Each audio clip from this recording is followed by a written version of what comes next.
किमी आनंद कोई गलत धंधे में संलिप्त नहीं है। उसका एक ही धंधा है, आपके सहयोग से धर्म ध्वज को ऊपर उठाना, गाय मांस की फैक्ट्री को बंद कराना और धर्म का प्रचार और प्रसार करना। और मेरा एक मूल मंत्र है, जब तक सनातन धर्म नहीं बचेगा तब तक राष्ट्र नहीं बचेगा, और जब तक राष्ट्र नहीं। चुनाव के समय में ये गौ मांस का मुद्दा क्यों गरमाता है? ऐसा नहीं है, मैं आपको पहले भी बोल दिया था कि यह कोई चुनावी मुद्दा नहीं है, ये कोई चुनावी मंच नहीं है। मैं सनातन धर्म के ध्वज को लेकर आगे बढ़ा हूँ। हम आज से नहीं, विगत 9 महीना से हम डिमांड कर रहे हैं कि गौ मांस फैक्ट्री बंद होगा। और आज नहीं, आज से 8 महीना पूर्व यशस्वी प्रदेश अध्यक्ष आए थे, तो उन्होंने भी खुले मंच से कहा था कि हमारी सरकार अगर पूर्ण बहुमत से बिहार में आती है। आदरणीय यशस्वी गृह मंत्री जी भी जो आए थे, उन्होंने भी कहा था कि सीमांचल पर उनका विशेष ध्यान है, और 2024 में जब 400 के पार मोदी सरकार आएगी, देखिएगा सीमांचल का कायाकल्प हो जाएगा, क्योंकि मोदी और शाह जी की जो गारंटी है वो निश्चित रूप से गारंटी है। निकाल चुके हैं हम लोग प्रभु श्री राम का अक्षत कलश यात्रा जो है जोकीहाट में, हजारों की हजार संख्या में मातृशक्ति, आपको सनातन युवा साथी, सनातन साथी मिलकर उस कार्यक्रम को सफल बनाया। और आज़ादी के बाद आदरणीय यशस्वी प्रधानमंत्री जी का देन है, यशस्वी गृह मंत्री जी का देन है, यशस्वी प्रदेश अध्यक्ष जी का देन है कि जोकीहाट की धरती पर सनातन का उतना बड़ा जुलूस कभी इतिहास में पूर्व नहीं निकाला गया था।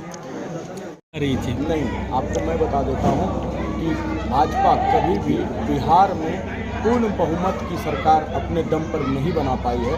भाजपा जब तक सरकार में रही है, गठबंधन के सहारे सरकार चली है और अभी भी चल रही है। और आपको मैं बता देना चाहता हूं कि जब प्रदेश अध्यक्ष, यशस्वी युवा प्रदेश अध्यक्ष हमारे, जब श्री सम्राट चौधरी जी जो अभी वर्तमान में उप मुख्यमंत्री हैं, जब उनका अररिया दौरा हुआ था, तो उन्होंने खुले मंच से यह घोषणा किया था कि जमीन जिहाद, लव जिहाद, आपको नशा जिहाद और गौ हत्या पर कड़ा प्रहार किया जाएगा और बुलडोजर से उसे ध्वस्त किया जाएगा। हमको पूर्ण विश्वास है कि मोदी की तरह उनके भी बातों की गारंटी है, और जैसे ही आपको पूरे बिहार में भाजपा का पूर्ण बहुमत से सरकार बनेगा, ये गौ मांस फैक्ट्री को निश्चित बंद हो जाना है। मैं आपके सामने सर एक और सवाल है।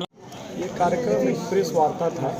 हमने जो तीर्थ यात्रा करके सनातन धर्म के कल्याण के लिए, गौ माता की रक्षा के लिए, अररिया के सीमांचल में सारे युवाओं में एकता के लिए, सनातन धर्म के प्रति जागरूकता के लिए जो प्रार्थना किया, मैं आज ही काशी बाबा विश्वनाथ के नगरी से लौटा हूँ।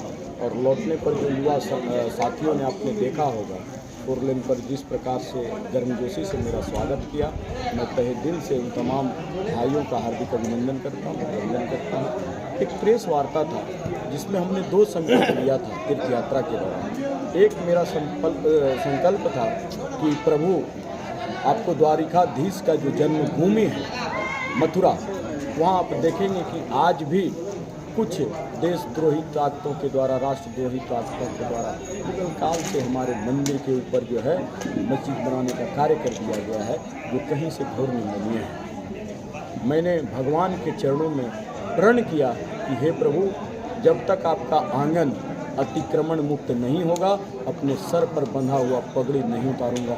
दूसरा मेरा सबसे बड़ा संकल्प था, आपको भी पता होगा कि अररिया की धरती ऐतिहासिक धरती है। अररिया की धरती को फणीश्वरनाथ रेणु की धरती के नाम से जाना जाता है, मगर इस अररिया में सबसे बड़ा कलंक अगर कुछ भी हुआ है तो वो गौ मांस फैक्ट्री है। और हमारे मन में यह प्रण आया वृंदावन जाने के बाद, जिस तरह देखा मैंने कि गौओं की सेवा की जाती है वहाँ के सनातनियों के द्वारा, वहाँ के लोगों के द्वारा। आपको विश्वास नहीं होगा, जो लोग चाय बेचते हैं वो भी वहाँ सनातन धर्म का पालन करते हुए गैया माता की सेवा करते हैं। कहीं भी अगर नंदी भगवान दिखते हैं तो उनकी सेवा करते हैं, इलाज कराते हैं। हमको अपने जिला की याद आई और आँख से आंसू इस तरह छलका कि लगा कि हम लोग एकदम घोर पाप कर रहे हैं।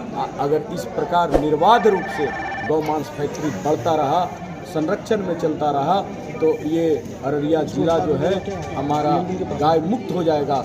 इसलिए हमने यह प्रण किया बाबा काशी विश्वनाथ के प्रांगण में कि गांव अररिया जिला के एक एक गांव में पदयात्रा करूंगा और जन सहयोग के माध्यम से, सरकार के सहयोग के माध्यम से अररिया जिला के माथे पर लगा हुआ कलंक गौ मांस फैक्ट्री नाम का जो है, इसे दूर करने का संभवतः प्रयास करूंगा।